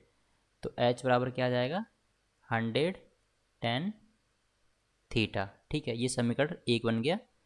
और इसी तरीके से त्रिभुज ए सी बी लेंगे, यानी कि ए सी बी, इसमें टेन 90 माइनस थीटा क्या दे रखा है, इसमें लगाएंगे तो ये आएगा एच बटे आधार, आधार कितना है 25, और टेन 90 माइनस थीटा क्या हो जाएगा कॉट थीटा। अब दोनों का गुणा कर देंगे, यानी कि समीकरण एक और समीकरण दो का, यानी कि एल एच एस का एल एच एस में गुणा और आर एच एस का आर एच एस में गुणा। तो tan theta into cot theta बराबर, इसमें बन रहा था एच बटे 100 और दूसरे समीकरण बन रहा है एच बटे 25, ठीक है। ये tan theta into cot theta ये दोनों कट जाएंगे, इसको जब सॉल्व करेंगे तो एच स्क्वायर आएगा 100 इंटू 25, इसका जब अंडर रूट लेंगे तो एच बराबर आएगा 10 इंटू 5, जो कि कितना हो गया 50 मीटर। तो मीनार की ऊंचाई कितनी आ गई 50 मीटर, ठीक है बच्चों। अच्छा क्वेश्चन था, इसको भी हम लोग स्टार मार्क कर लेंगे। इसमें कुछ ज़्यादा नहीं था, बस तो यार ट्रिकी क्वेश्चन है ये सारे, तो आप लोगों को बस क्वेश्चन समझना है। इसमें मेनली जो चीज़ होती है वो होती है डायग्राम। अगर आप लोगों ने डायग्राम अच्छे से बना लिया तो कोई भी क्वेश्चन हो आप लोग उसको आसानी से सॉल्व कर लोगे। अगर आप लोगों ने डायग्राम गलत बनाया तो आप लोग कुछ भी कर लो, आप लोगों का आंसर नहीं आएगा, यानी कि जो भी आंसर आएगा वो गलत आएगा। अगर आप लोगों को डायग्राम सही बना लिया तो बहुत ही ईजी हो जाता है ये सारे क्वेश्चन सॉल्व करना, ऊंचाई और दूरी वाले। ठीक है बच्चों, अब चलिए चलते हैं अगले क्वेश्चन पर। Question number 10। ऐसा सेम क्वेश्चन मैंने आप लोगों को ऊपर एक करा चुका है। उसमें मैंने बताया था एक मंदिर के ऊपर झंडा होता है, बिल्कुल सेम वैसा ही क्वेश्चन है बिल्कुल। तो इसमें क्या क्या रखा है कि एक ऊर्ध्वाधर खंभा है अपने पाद के तल में स्थित किसी बिंदु पर, यानी कि ऊर्ध्वाधर खंभा कौन सा है, क्यू आर, यानी कि एक ऊर्ध्वाधर खंभा है जो कि आधार तल में किसी बिंदु ए से अल्फा कोण बना रहा है। ठीक है, और इसी पर एक व्यक्ति खड़ा है जिसकी लंबाई ए मीटर है और व्यक्ति क्या है, पी क्यू। ठीक है, ये व्यक्ति है पी क्यू, उसके साथ ये आधार के साथ बीटा कोण बना रहा है। ठीक है, ये क्या है, बीटा कोण है। यही क्वेश्चन में कह रखा है जो कि हम लोगों ने चित्र के माध्यम से समझ लिया। अब इसमें क्या निकालना है हम लोगों को, सिद्ध कीजिए कि खंभे की लंबाई ये है, यानी कि खंभे की लंबाई सिद्ध करनी है जो कि क्वेश्चन में दे रखी है, और हमको सिद्ध करना है कि ये मैच हो रही है दोनों की, नहीं हो रही है। तो सिंपल है, क्या करेंगे, पहले एक बार ये इस वाले समकोण त्रिभुज से सॉल्व करेंगे और एक बार पूरे से, यानी कि पूरे बड़े वाले समकोण त्रिभुज में tan का फॉर्मूला लगा के सॉल्व करेंगे। तो मैं आप लोगों को स्क्रॉल डाउन करके दिखा दे रहा हूँ, आप लोग ये क्वेश्चन खुद सॉल्व कर सकते हो। बस आप लोगों को देख लीजिए कि ये कैसे कैसे लिखा हुआ है। इसमें खंभे की ऊंचाई यहाँ पे क्यू आर है जो कि एच मीटर है, और व्यक्ति की लंबाई पी क्यू है जो कि ए मीटर है, और दोनों ही कोण दे रखे हैं अल्फा और बीटा। तो हम लोगों ने त्रिभुज क्यू ओ आर, यानी कि त्रिभुज क्यू ओ आर, ये छोटे वाले समकोण त्रिभुज को लिया हुआ है। इसमें tan अल्फा बराबर क्या आ जाएगा, एच बटे ओ आर। ओ आर बराबर क्या आ गया, एच कॉट अल्फा, यानी कि ओ आर जो आएगा, O R into tan alpha बराबर एच आएगा। अब टेन अल्फ़ा को हम लोग लिख लेंगे 1 कॉट अल्फ़ा, जो कि इधर जाके एच कॉट अल्फ़ा बन जाएगा। तो ओ आर कितना आ जाएगा, एच कॉट अल्फ़ा। इसको समीकरण नंबर 1 मान लेंगे। अब बड़े वाले समकोण त्रिभुज में लगाएंगे टेन, जो कि कितना हो जाएगा, ये पूरा जुड़ के अल्फ़ा प्लस बीटा हो जाएगा। तो टेन अल्फ़ा प्लस बीटा बराबर ये पूरी लंबाई लंब, यानी कि ए प्लस एच, और आधार कितना है, ओ आर ही है। तो ओ आर इससे सब सॉल्व करेंगे तो A plus H into cot alpha plus beta. ठीक है, तो पहले वाले इसको समीकरण नंबर 2 मान लेंगे। तो समीकरण नंबर 1 में ओ आर आ रहा है एच कॉट अल्फ़ा, और समीकरण 2 में आ रहा है A plus H into cot alpha plus beta. O R दोनों में सेम है, तो हम कह सकते हैं कि समीकरण 1 और 2 बराबर हैं। तो समीकरण 1 और 2 को बराबर रख देंगे। अब जब इसको सॉल्व करेंगे, यहाँ पे आप लोग देख सकते हो, इसको हम लोग ने सॉल्व किया हुआ है। यहाँ पे ए कॉट अल्फ़ा प्लस बीटा को अलग ले लिया, और जो एच वाले टर्म हैं उनको अलग लिख लिया। यहाँ पे कॉट अल्फ़ा को cos alpha upon sine alpha लिख लिया। इसी तरीके से कॉट अल्फ़ा प्लस बीटा को कॉस अल्फ़ा प्लस बीटा बटे साइन अल्फ़ा प्लस बीटा लिख लिया। इसका जब एलसीएम लेंगे और इसको जब फाइनली जब सॉल्व करेंगे तो ऊपर जो दे रखा है वो यहाँ पे सिद्ध होके आ जाएगा। ठीक है बच्चों, तो ये था क्वेश्चन नंबर 10। अच्छा क्वेश्चन था। ऐसे क्वेश्चन आप लोगों ने ऊपर बहुत सारे देखे होंगे, तो ये भी स्टार मार्क कर लो आप लोग। अब चलिए देखते हैं क्वेश्चन नंबर 11। देखो बच्चों, मैं जो भी क्वेश्चन आप लोगों को बता रहा हूँ, यानी कि ऊंचाई दूरी में ज़्यादातर जो क्वेश्चन बनते हैं वो सिर्फ एक ही बेसिस पे बनते हैं। आप लोगों को या तो ऊंचाई पूछी होगी, नहीं तो आधार की लंबाई पूछी होगी। तो आप लोगों को ज़्यादातर कौन सा फॉर्मूला लगाना होता है, tan वाला, यानी कि त्रिकोणमिति में tan का इस्तेमाल करना होता है ज़्यादातर। और ज़्यादातर सिर्फ एक ही बेस पे क्वेश्चन बनते हैं। तो मीनार की ऊंचाई दे रखी होगी, परछाई में अंतर पूछ लेंगे। तो नदी दे रखी होगी, नदी में कोई बिंदु है, नदी की लंबाई ज्ञात करो, जैसे क्वेश्चन नंबर 11 है। इसको हम लोग देखते हैं। एक व्यक्ति नदी के किनारे खड़े होकर देखता है। नदी के दूसरे किनारे पर एक पेड़ के शीर्ष का उन्नयन कोण 60 डिग्री का है। यानी कि ये नदी का किनारा है, यहाँ पे एक बिंदु खड़ा है, यानी कि एक व्यक्ति खड़ा है सी बिंदु पर, जो कि नदी के किनारे है। और जो नदी है वो क्या है, बीसी नदी है। ठीक है, इसकी लंबाई x मान ली है हम लोगों ने। ठीक है, और एक पेड़ है वो ए बी है। तो यहाँ से एक व्यक्ति कोई खड़ा है, नदी के उस पर एक पेड़ है ए बी, जिसकी ऊंचाई h है। उसके साथ ये पेड़ को देख रहा है ऊपर की तरफ नज़र करके, जो कि उन्नयन कोण 60 डिग्री बनाता है जब वह किनारे से 20 मीटर पीछे की ओर चलता है, यानी कि नदी का किनारा इससे 20 मीटर और पीछे चलता है, तो ये बिंदु डी पे आ जाता है और डी और सी के बीच 20 मीटर का अंतर है। यहाँ पे दे रखा है कि 20 मीटर पीछे की ओर चलता है, तो ये 20 मीटर की लंबाई यहाँ पे दे रखी है। अब उन्नयन कोण बनाता है उसी पेड़ के साथ 30 डिग्री का। सिंपल है, सिर्फ चित्र बना लिया, आप लोगों को समझ में आ गया होगा कि ऐसे तो क्वेश्चन ऊपर भी हम लोगों ने कई सारे समझ रखे हैं, तो बिल्कुल वही है, इसमें कुछ नया नहीं है। तो उसमें एक तो पेड़ की ऊंचाई ज्ञात करनी है और नदी की चौड़ाई ज्ञात करनी है। नदी की चौड़ाई मतलब सी भी ज्ञात करनी है, ये जो हम लोगों ने निकाली थी। कुछ नहीं करना है, एक बार छोटा वाला त्रिभुज से लगा लो और एक बार बड़े वाले त्रिभुज से लगा लो, यानी कि एक बार tan 60 लगा लो, एक बार tan 30 लगा लो। पहले हम लोग tan 60 लगाएंगे, तो उसमें एच का मान आ जाएगा x√3, और एक बार बड़ा त्रिभुज लगाएंगे यानी कि tan 30 का फॉर्मूला लगाएंगे, और उसमें एक बार एच की वैल्यू रख लेंगे। एच की वैल्यू रखने पर एच की वैल्यू क्या आई थी, x√3।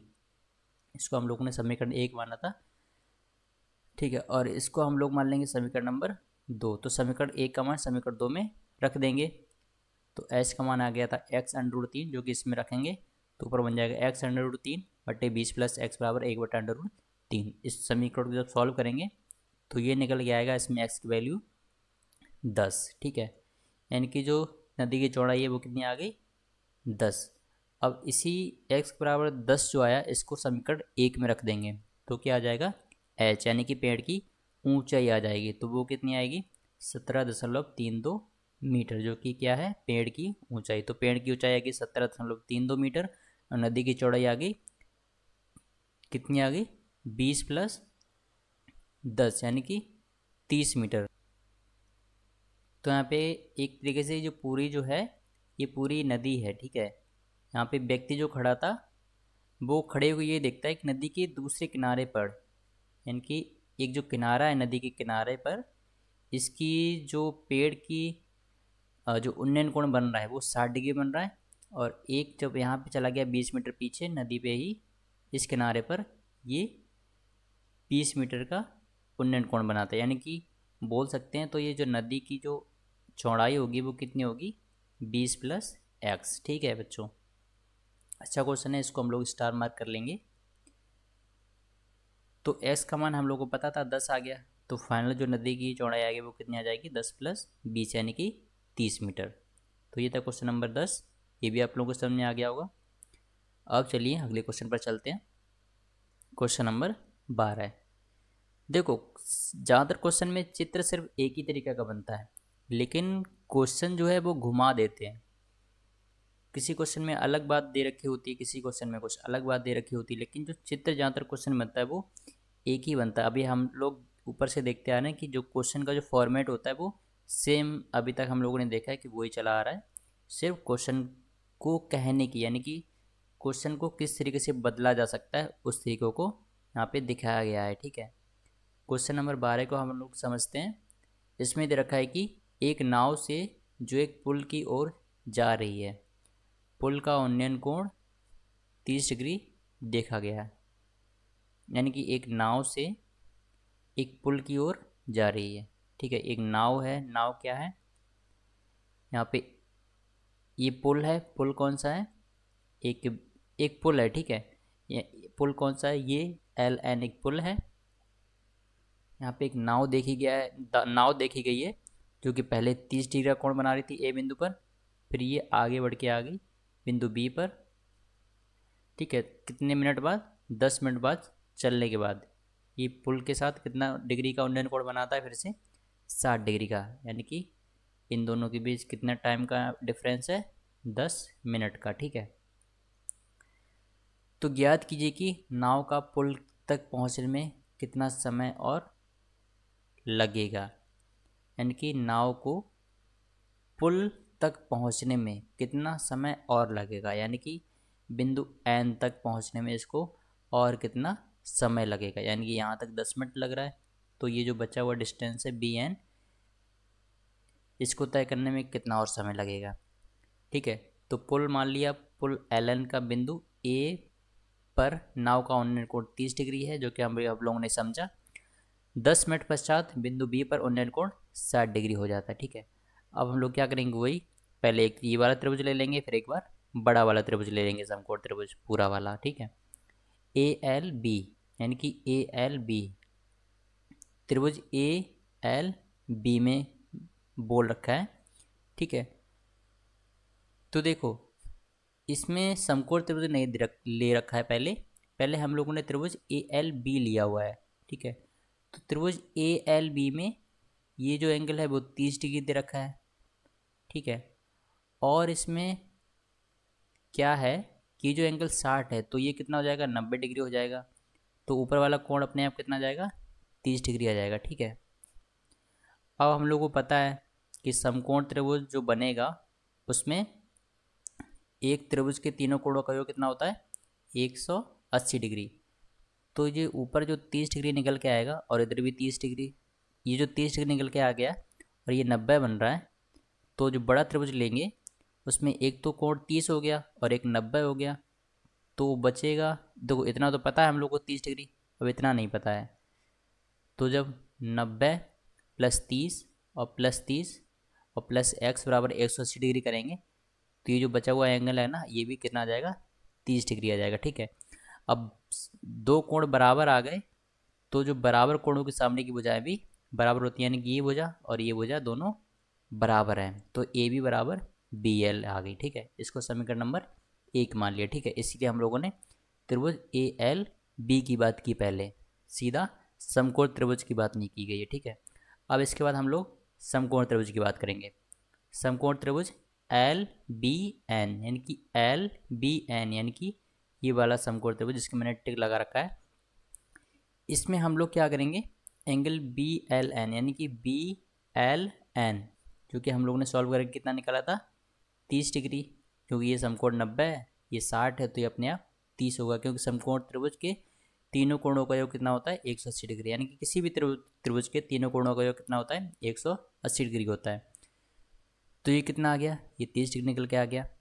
अब यहाँ से हम लोगों ने क्या लगा दिया, साइन का फॉर्मूला लगा दिया। साइन बराबर क्या होता है, लंब बटा कड़, यानी कि बिंदु एल से देखेंगे तो यहाँ से लंब, लंब क्या हो गया, बी एन, और कड़ क्या होता है, बी एल, यानी कि बी एल बोल लो चाहे एल बी बोल लो। तो साइन बी एल एन कितना आ गया, ये साइन 30 बराबर बी एन बटे एल बी, और साइन 30 का मान 1/2 होता है। इसको जब सॉल्व करेंगे तो बी एन बराबर आ जाएगा 1/2 एल बी, यानी कि एल बी का मान कितना निकाला था हम लोगों ने समीकरण 1 से, ए बी बराबर बी एल, यानी कि बी एल की जगह हम लोग लिख देंगे ए बी, यानी कि समीकरण 1 का मान समीकरण नंबर 2 में रखने पर इसको हम लोग समीकरण 2 मान लेंगे। तो बी एन बराबर कितना आ जाएगा, बी एन बराबर आ गया ए बी बटा 2। ठीक है बच्चों, अब हम लोग क्या करेंगे, अर्थात बी एन दूरी ए बी की आधी है, इसलिए हम लोगों ने शुरू में ए एल बी से हम लोगों ने ये सिद्ध कर लिया था कि ए बी बराबर बी एल है, क्योंकि इसका समय निकालना तो बहुत कठिन है। क्योंकि कैसे, हम लोग मान सकते हैं कि मान लो अगर दूरी निकाल भी ली तो चाल नहीं पता है हम लोग को, उसकी चाल नहीं पता है ना, अगर चाल पता होती तो हम लोग निकाल भी लेते। इसमें समय भी नहीं पता है और चाल भी नहीं पता है, तो दो चीज़ें अननोन हो तो ये तो बहुत मुश्किल बन रहा है। तो इसलिए हम लोगों ने ए बी बराबर बी एल सिद्ध कर लिया। तो उससे सीधा सीधा ये निकल के आ गया कि बी एन दूरी जो है वो ए बी की आधी है। जब आधी है तो आधा समय भी लगेगा, यानी कि कितना आ गया, ये आ जाएगा, ये 10 मिनट है तो ये कितना आ जाएगा, 5 मिनट। ठीक है, तो 5 मिनट और लगेगा उसको पुल तक पहुंचने में, यानी कि टोटल जो मिनट लगेंगे बिंदु ए से बिंदु एन तक पहुंचने में वो कितने लगेंगे, 15 मिनट। ठीक है बच्चों, तो देखा आप लोगों ने एक क्वेश्चन को किस तरीके से घुमा के आप लोगों के दिमाग के साथ खेलते हैं ये लोग। तो क्वेश्चन नंबर 12 काफ़ी अच्छा क्वेश्चन था, इसको हम लोग डबल स्टार मार्क कर लेंगे। अब देखते हैं क्वेश्चन नंबर 13। क्वेश्चन नंबर 13 काफ़ी अच्छा क्वेश्चन है, इसको हम लोग डबल स्टार मार्क कर लेंगे पहले से ही। अब हम लोग देखते हैं इस क्वेश्चन में क्या कह रहा है। किसी क्षैतिज समतल के किसी बिंदु से उसी समतल में स्थित एक टीले की चोटी का उन्नयन कोण थीटा है।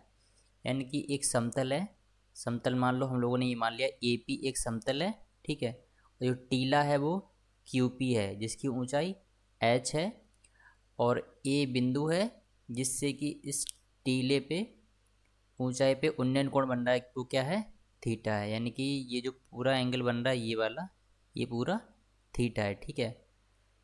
अब उस बिंदु से फाई के कोण पर टीले की चोटी की ओर A मीटर दूरी तय करने के उपरांत ये पता चलता है कि उन्नयन कोण अल्फा हो गया है।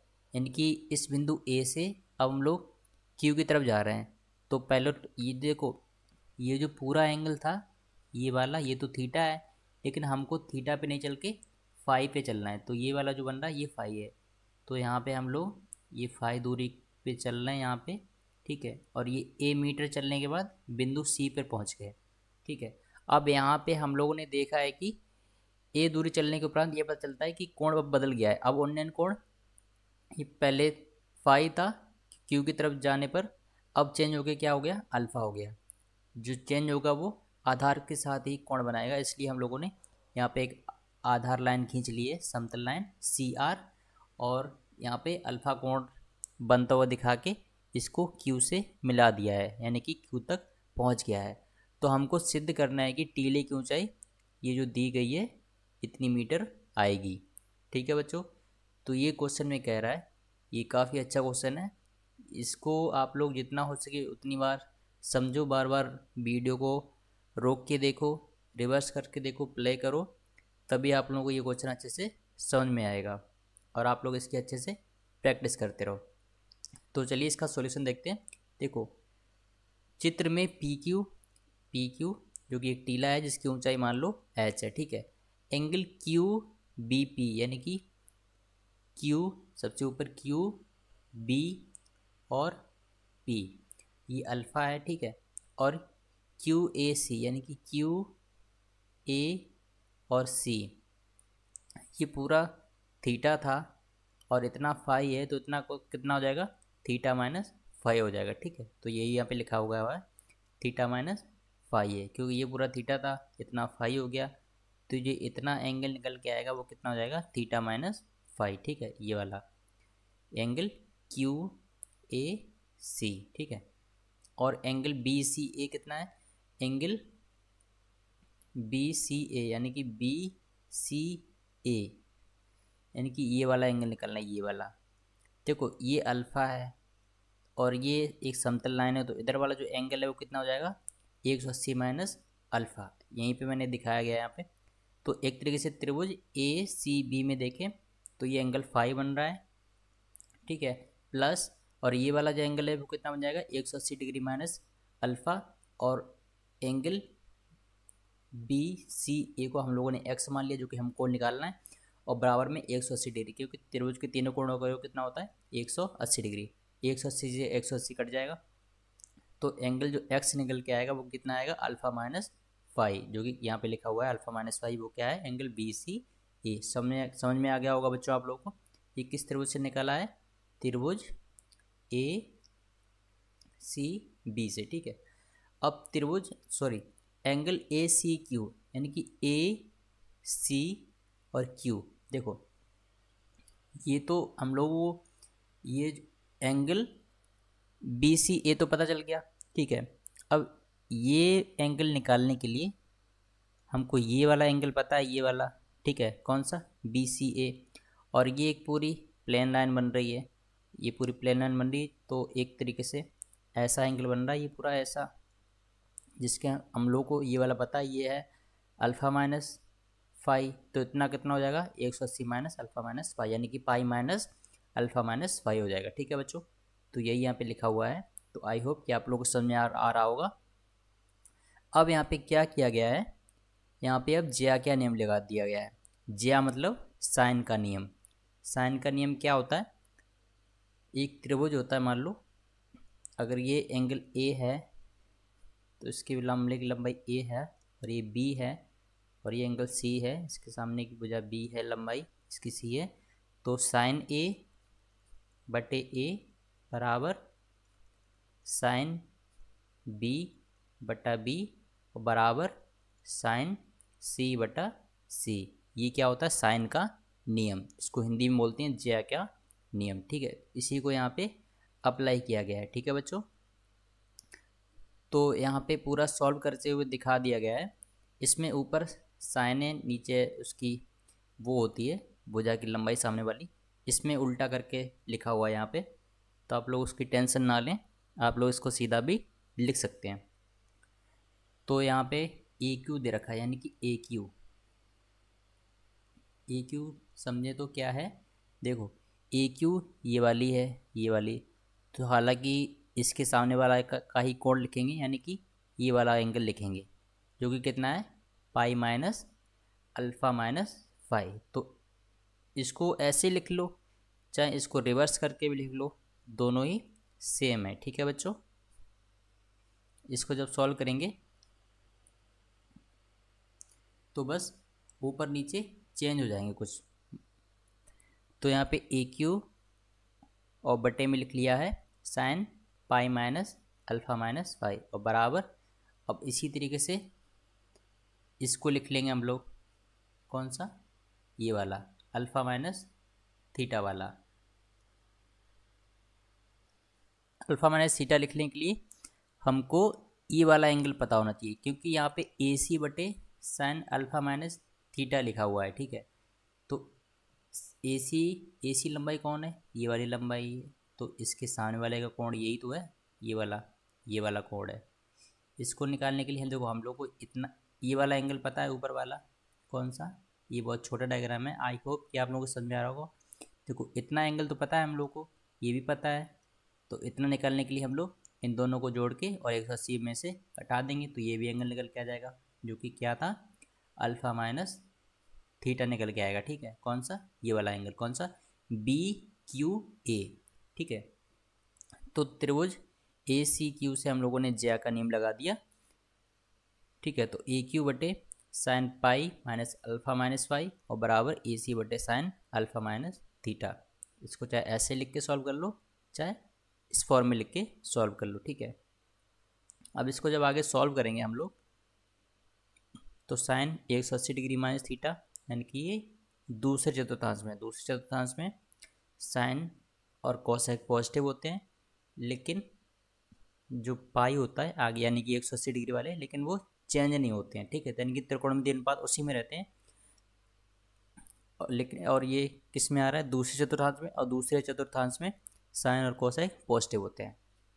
तो इसको जब सॉल्व करेंगे तो ये प्लस का साइन अल्फ़ा माइनस फाई में ही खुलेगा, ठीक है।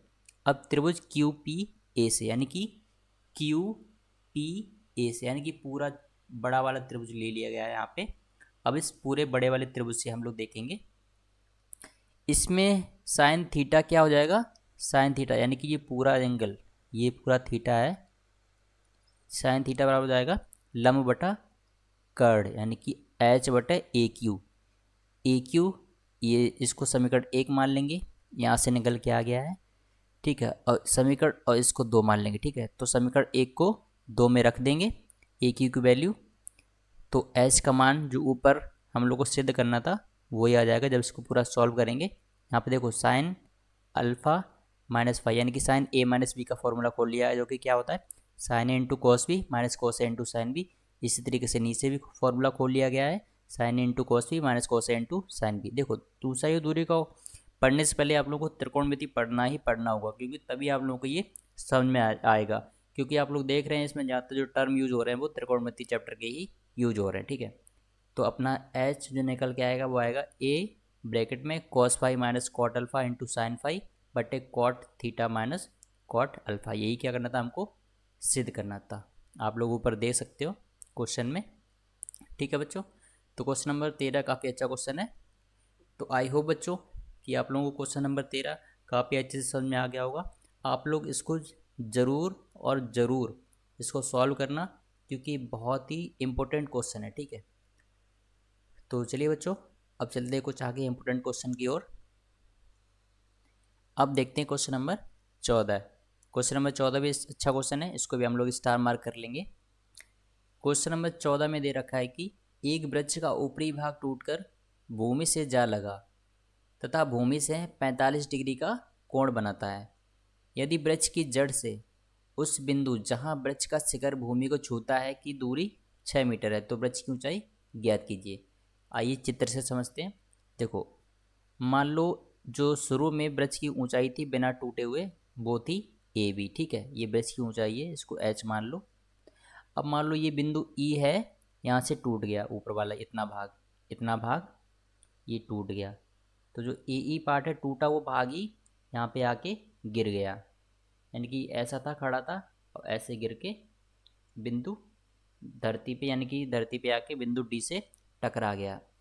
तो पहले पेड़ ऐसा था पूरा, अब यहाँ से टूट गया, अब ये पेड़ ऐसा हो गया, ठीक है। ये पूरा एक ही पेड़ है, इसको न दिखाते हुए सिर्फ इसको दिखाएंगे, तो ये पूरा ऐसा पेड़ है एक, और ये धरती पे आके टकरा गया, ठीक है। ये इसका शीर्ष था जो कि अब इसका आधार पे आ गया, बिल्कुल समतल पे,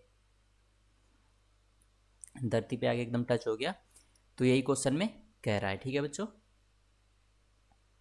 आइए अब इसको देखते हैं। तो इसमें क्या दे रखा है, ये 45 डिग्री का कोण बनाता है, ठीक है।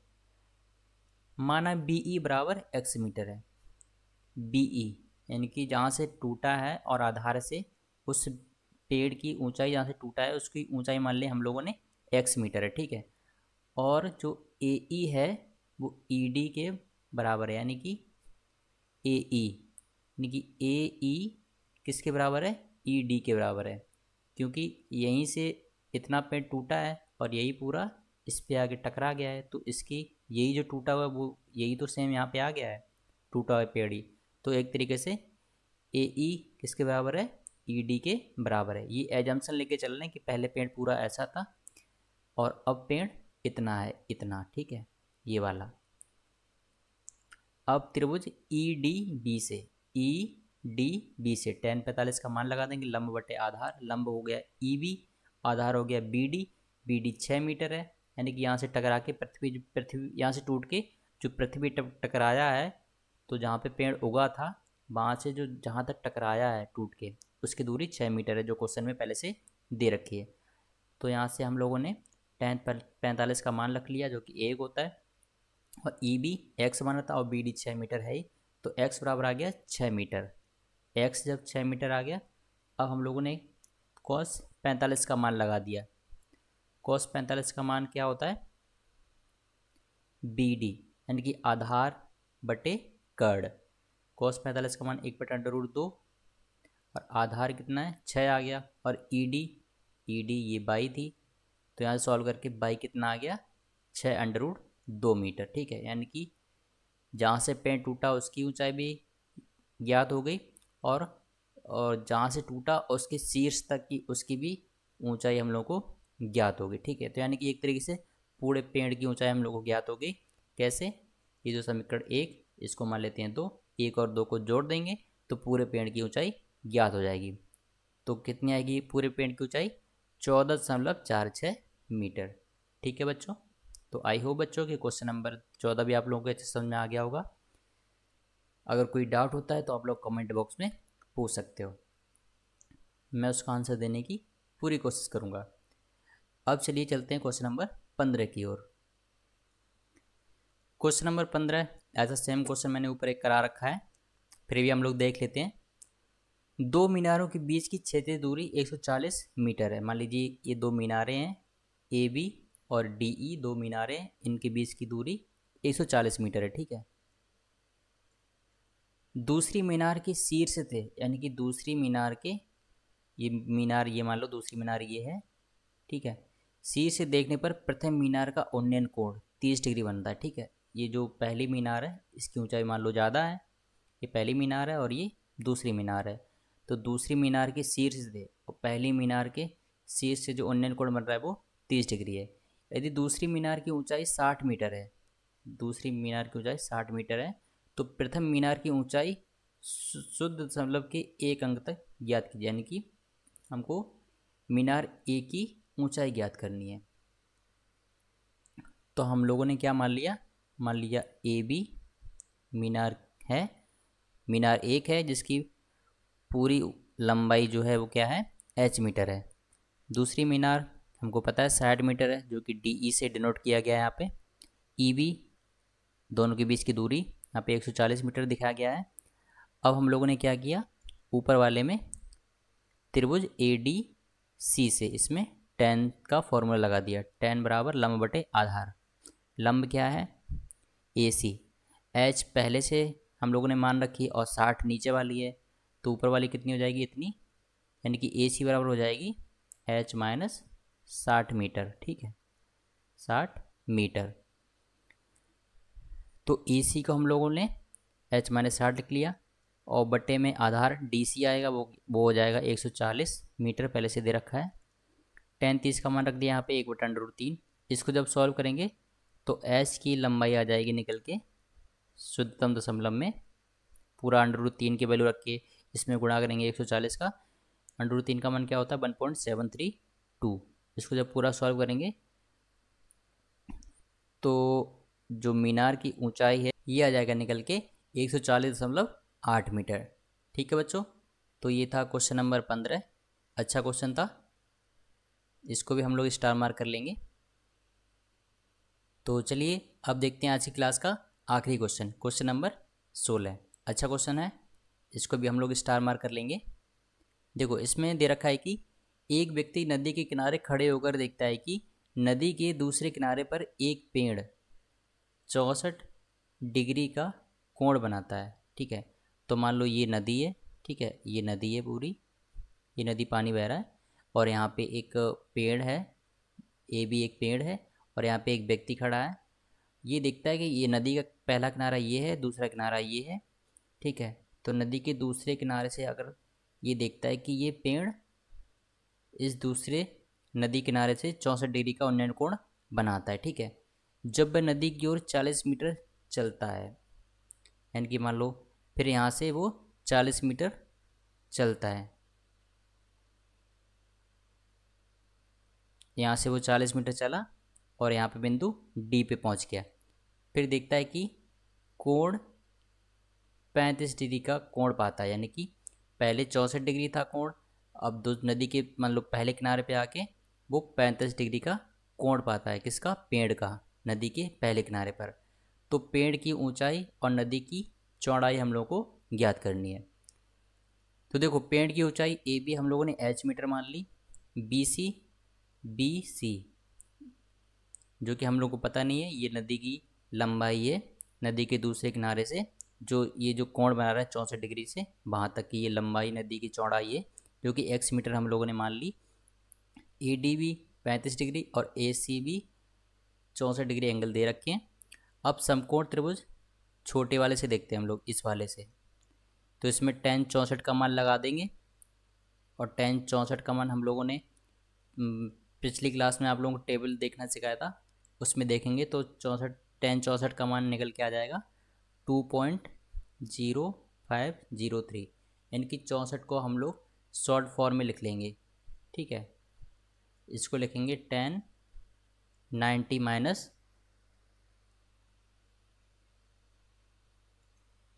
26। ठीक है, तो tan हम लोगों ने देखा था कि टेबल में सिर्फ 45 डिग्री तक मान ही दे रखे होते हैं, तो इसको छोटे फॉर्म में बदल लेंगे और ये tan 90 माइनस 26 डिग्री इसको लिख सकते हैं। अब ये tan 90 माइनस थीटा बन जाएगा, क्या होता है, cot 26। अब cot 26 का मान हम लोग टेबल से देख लेंगे, जो कि कितना आएगा 2.0503, यानी कि cot 26 और tan 64 दोनों का मान सेम होता है। ठीक है, यहाँ से h का मान x की फॉर्म में हम लोगों ने ज्ञात कर लिया, इसको समीकरण नंबर 1 दे दिया। ठीक है, अब पुनः समकोण त्रिभुज ए बी डी, यानी कि अब ये पूरे समकोण त्रिभुज की बात कर रहा है। ठीक है, इस पूरे बड़े वाले से पूरे समकोण त्रिभुज में यहाँ पे 35 डिग्री दे रखा है, तो इसमें tan 35 का मान लगा देंगे, लंब बटा आधार, इसमें आधार कितना हो जाएगा 40 प्लस x भी हो जाएगा। ठीक है, अब क्या करेंगे, इसको मान लेंगे समीकरण नंबर 2, सॉरी इसको नहीं, यहाँ पे नीचे पहले से दे रखा है, इसको समीकरण नंबर 2 माना गया है, इसको और इसको 1 माना गया है। अब क्या किया हम लोगों ने, h का मान देखो, पहले तो हम लोग h का मान जो समीकरण 1 दे रखा था इसको 2 में रख देंगे। तो पहले तो हम लोग x का मान निकाल लेंगे। x का मान निकालने के लिए हम लोग h को 2.0503 इंटू x रख देंगे। तो यहाँ से जब सॉल्व करेंगे तो x का मान आपके सामने निकल के आ जाएगा ये इतना 28.008 बटे 1.3501। ठीक है, अब दोनों तरफ log ले लेंगे, तो जब log लेते हैं डिवाइड में तो ये माइनस हो जाता है। ठीक है, तो log x इंटू log 28 और ये लिखेंगे। ठीक है, अब log 28.008 जब एग्ज़ाम आपको होंगे तो इन सभी के मान आप लोगों को पहले से दे रखे होंगे, जो कि कितना होता है इसका मान 1.4474 और log 1.3501 का मान होता है 0.1303। इसको जब एंटी लॉग लिया, ठीक है, सॉरी ये लॉग में ही आया, ये जो है ये मान आ गया log x का, यानी कि 1.3171। अब इसका जब एंटी लॉग लेंगे तो ये निकल के आ जाएगा 20.75 मीटर। इसके मान की आप लोग टेंशन मत लो, ये सभी आप लोगों को जब एग्ज़ाम होंगे तो इन सभी के मान प्रोवाइड किए होते हैं, क्योंकि इन सभी के मान याद रखना बहुत ही मुश्किल होता है, इसलिए वो एग्ज़ाम में आप लोगों को पहले से दे रखे होते हैं। तो ये तो x का मान आ गया, यानी कि उस चौड़ाई नदी की चौड़ाई का। अब h का मान निकालने के लिए हम लोगों ने क्या किया, समीकरण 1 था उसमें x का मान रख दिया। ठीक है, x का मान। अब फिर से इसको या तो डायरेक्ट सॉल्व कर लो आप लोग मल्टीप्लाई करके, नहीं तो आप लोग लॉग से भी कर सकते हो। लॉग से जब सॉल्व करोगे उसमें ज़्यादातर मैं सोचता हूँ कि आप लोगों को डिफ़िकल्ट लगेगा, बट आप लोग इसको मल्टीप्लाई सॉल्व करो तो भी आंसर सेम आएगा। ठीक है बच्चों, तो यहाँ से लॉग से सॉल्व करते हुए दिखाया गया है, नहीं तो आप डायरेक्टली मल्टीप्लाई से भी सॉल्व कर सकते हो।